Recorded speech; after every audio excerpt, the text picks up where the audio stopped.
Now, when I refer to common grammar mistakes, keep two things in mind. The first thing being that this is particularly for common grammar mistakes that I hear or see in written communication for Spanish speakers. And the second thing is this is designed at common grammar mistakes for the intermediate level that I still see or hear or above. It's not for beginner or elementary because that is not what this video is aimed at.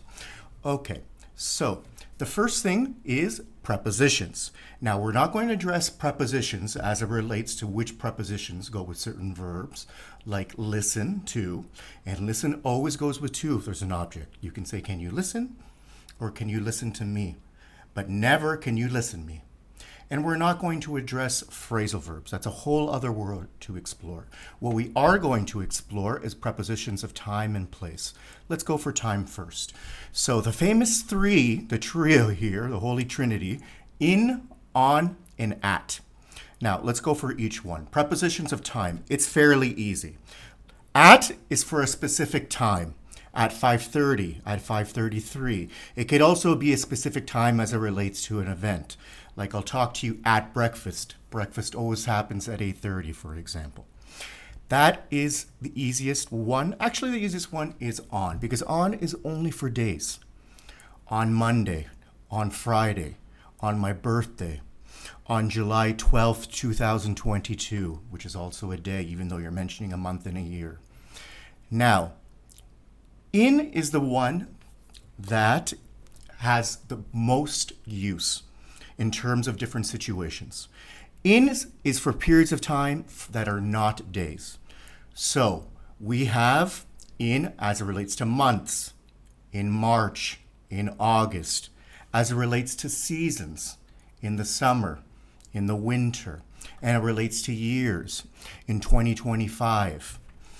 Now, it also relates to periods of time that can be in the day, in the morning, in the afternoon, in the evening. The exception we have here is at night. So in the morning, in the afternoon, in the evening, but at night. Okay, prepositions of time. Now let's go to prepositions of place. Now, the easiest one here, well, the easiest two to explain are on and in. Now, on is for two dimensions. It's for a surface. On the table, it's a surface. On the wall, it's a surface. Now, in is related to three dimensions. It's adentro, it's inside something, okay? So it could be in a cup. And I'll show you the difference. On the football field, but in the stadium. Because in the stadium is three dimensions, and the football field is only two dimensions. In a forest, because we have tall trees, and there's three dimensions. Now, at. At is basically two uses. Now, the first one is if you can't use in or on, it's at. For example, I'm at my desk. I'm not on my desk. I'm not in my desk. I'm at my desk.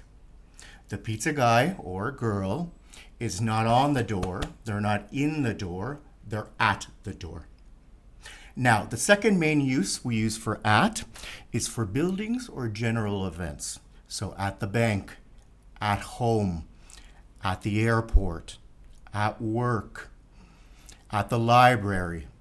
It could also be event at Lollapalooza because it's not a building, it's an event. Okay, so that's it for prepositions of time and place.